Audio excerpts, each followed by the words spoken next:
Hi guys, welcome to my channel. My name is Bree, and for some of you who don't know, I recently moved to South Korea. Today in this video, I'm going to be talking about the quarantine process and just coming to South Korea in general. When I first was getting ready to board my plane and getting everything ready to move here, there was a lot of questions that I had, especially with quarantine, because when you come to South Korea, you're required to quarantine for 2 weeks because of COVID, and there's just a lot of things that come with that. So I'm just going to tell you guys the process, and hopefully this helps you when you come to South Korea and make things more smooth. So I actually have like little notes here that I'm going to be like referencing so that way I can stay on track with everything. So when you first are deciding to board the plane or even go to South Korea, there are 3 things that you must bring to the airport that they check right away. So the first thing is your passport, the second thing is your visa, and then the third thing is a negative PCR test. So the negative PCR test is a COVID test, and you have to have that within 72 hours. You have to take it within 72 hours of you boarding the flight. I took the test 3 days before I was supposed to fly out. So I was supposed to fly out on a Wednesday. I took the test on a Sunday. I received my results back on a Tuesday, and in New York, we had a winter storm that Monday, so I was really afraid that it wasn't going to come back, because usually a PCR test says that it takes 3 to 5 days. So I'm like, okay, 3 days would be the best scenario. But now that we have a winter storm, I didn't think that I was going to get my test results in time. So I was really panicking about it, but I ended up getting it in time. So when I went to the airport, they asked for these 3 things first before I could even check in my bags. Things that they're looking for on your negative PCR test are the received date, the reported date, and then there was also a collected section on my PCR test that said NG, and they were like really confused about that. I didn't know what that was either, so that gave like a little hiccup. And then another thing that I know that they just implemented that is going to give a lot of people a lot of trouble is that you need a stamp and a signature by a doctor on your negative PCR test. So not only do you have to wait for the test to come in, but you also need to get it like authenticated in a way. This is because some people were not reporting it correctly. I guess they were like forging their negative PCR test, which is bad because there's honest and kind people like me and most of the world who actually went through the hoops and hurdles to actually get these documents done the correct way. And then there's just people who are just like, oh, I'm not gonna do that, and then they just ruined it for us. Once you give them all these things, they're gonna check it. If everything checks out, then you can actually check your bags. But if it doesn't check out, then you're kind of just screwed and you gotta go back home and get it done, which sucks. So the lady, she was very nice, but at the same time she was just like, she checked it. Like that's the first thing she did, was check it. And so you want to make sure that you have these items done and you have these items separate from your luggage, because you're gonna have to keep giving them through the checkpoints. I read that somewhere like they allow like some bags to be overweight sometimes, but not all the time, and my bags were definitely overweight. They were overweight by 40 pounds, so I had to sit there for an hour to decide what I was and was not going to bring. I overpacked a lot, like a lot, and I'm just going to give you a forewarning: don't overpack. They might let you slide with like a few. They let me slide with like a few pounds because it was so overweight at this point. It's like she's gonna have to throw away half of the stuff that she has, and I was sad about that. So they were lenient with me, but at the same time I would just recommend that you do the allotted weight that you're allowed. Then you actually go through checkpoints, and with the checkpoints it's just regular. So they check like your passport, they check your boarding pass, and then they go through you know, the security check where they check your bags and everything like that. So then it comes time for me to get on the plane, and before you get on the plane they actually take your temperature. Your temperature must be below 37.5 Celsius, I believe. And if your temperature is not below this, then you're not allowed to board the plane. So I know that some people are saying that they run hot and they run higher than 37.5. I believe that they give you time to like try to cool off, but if you're not cooled off by that time, then I don't think you can board the plane. So just keep that in mind, that your temperature must be below 37.5 Celsius. I'm not really sure how that is in Fahrenheit. So that's 99.5 degrees Fahrenheit that your temperature cannot be or go over. So it can't meet 99.5 and it can't go over that. So you have to be at 99.4 or low. And also if it's too low, then they're not gonna let you through because they're gonna think that you took something in order to make your temperature lower. Once I got on the plane, there was only like 20 people, and there was a huge plane. There was only 20 people, so everything was like super copacetic.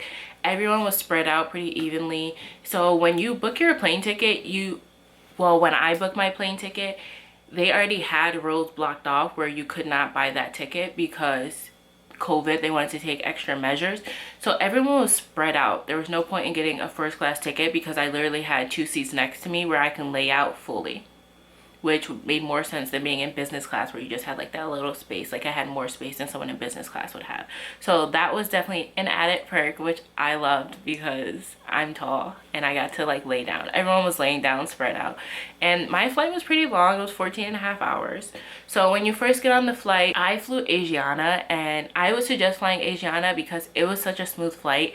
The flight attendants were so nice. They hand out papers. Now, I think it's like 3 or 4 papers.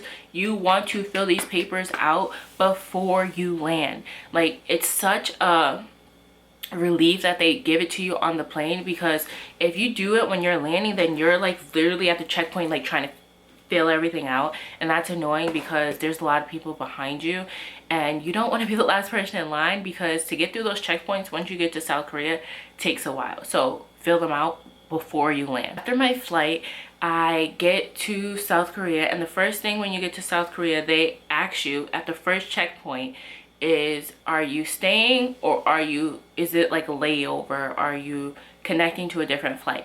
So depending on where you're going, you go in 2 different lanes. So I was staying, so I went to the arrival section because I'm arriving.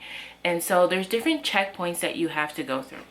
So for the first checkpoint, they're going to check your PCR test, your passport, and your visa. Now this is important because they need to know whether or not you're going to the government quarantine facility, or if you're quarantining in your own place, Airbnb or whatever. So as far as I know, if you're on a short-term visa and you don't have family here, you have to go quarantine in the government facility.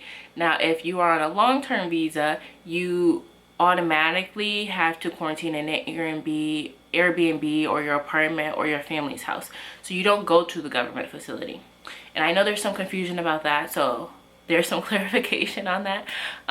So when you go through the first checkpoint, they're going to give you a little paper stating that you have a negative PCR test, because that's where they check it. You must have this little paper because you need to give it to the next checkpoint. So now you go to the next checkpoint, and here they check the little paper that they gave you at the previous one. They asked you to download the app. I don't know what the app is called. It's staring right in front of me, but when I read Korean, it's so bad that I'm not even gonna chop this. But they have signs for everyone telling you how to download it, and you literally just scan a code on like your iPhone or your Android, and then that way you can download it. And there's people there to help you if you need help and to confirm that you downloaded it. On the second checkpoint, you have to download the app. You have to show them the paper that they gave you at the previous checkpoint. You also have to show them your passport, and you also have to show them your visa. So at this checkpoint, you don't have to show the negative PCR test because you have that little paper stating that it was negative. They have to make sure that you have the app installed properly. So they tell you what to do on the app, like do things with it, so that way on your phone it's like tracking your whereabouts at every minute. So after they're done with that, you go to the next checkpoint. Now with this next checkpoint, they check your Korean contact. So I don't know what it's like for short-term visa people, but if you're in that line that I was in and you're short-term and you're going to like your family's house, then you have to have a Korean contact, because they need someone that speaks Korean that they can get in contact to know your whereabouts and to confirm that you're where you're saying that you're going to be, because the majority of people that are coming through there don't speak Korean, and they need to know your whereabouts at all time. And it's kind of someone who's vouching for you, saying that, yeah, it's okay for you to come into the country. So I would just say that if you're in that line where you're quarantining by yourself, then you need a Korean contact. In the government facility, I don't believe you need a Korean contact, but even then, some countries are not allowed to use their short-term visa. I think some countries are actually, they actually have to apply for it. I know the US, you don't have to apply for it, you could just automatically come, but I don't know about other countries. I know Canada, they actually stopped short-term visas, like just being able to automatically come on the 90-day visa, and I think you have to apply for it. So just double check that because it changes all the time. Once you get through the 3rd checkpoint and they call your Korean contact. Like I got there at 5 p.m. so my Korean contact was up. But like if you get there at like 5 a.m. they might not be up, and I've seen some people like having to wait. There was like this really big group and they were exchange students and they had to wait because their Korean contact wasn't answering. So they would not let them through to the next checkpoint. So I forgot to mention this. During the 3rd checkpoint, after they call your Korean contact, you should get another piece of paper. And this person didn't give me my piece of paper once he checked my contact. So when I was going to the immigration part of it, I actually had to wait, and the guy was so nice, he went back and got the paper for me. So through each stage, pretty much you need this paper. So I went, after he got me the paper, I went through immigration. Immigration is pretty regular, as if you were going to any other country. And then it's time for me now to get my luggage. When you actually finish getting your luggage and your time for you to depart, you have to go to another checkpoint. So at this checkpoint, they're asking you where you're going. And I believe they asked for my passport, maybe. I think they asked for my passport too. Because depending on where you're going, you have to go to different parts of the airport. You have to go to different parts of the airport. Now, before you go through immigration, you can wander wherever you want at that point in that part of the airport. So if you need to get your SIM card that you may have reserved for when you got off your flight, you can get that before you hit immigration, before you hit the 2nd checkpoint. So for me, I'm just kind of gonna, before I even get to like actually going to my apartment and quarantine, I'm just gonna talk about the Korean phone number for a minute. Now, I actually went through Trazi and got my Korean SIM card sent to my house in the US, which was super convenient because I wanted to ensure that when I got there, I already had it and it was already activated and everything, and I didn't have to worry about that. Now, when you go through the 2nd and 3rd line of the checkpoints, they're gonna ask your number, and there you're going to want to put a Korean number, because if they can't get in touch with you, then that's gonna be an issue. So you want to make sure that either you reserve a SIM card, a Korean SIM card, or you actually have one. Hey guys, so when I was editing this video, I realized that it was super long, so I actually decided to make a part 2. So don't worry, there is a part 2 that's up, so just look at my videos and then you'll see a part 2 to quarantining in South Korea. Thank you guys for watching. Bye.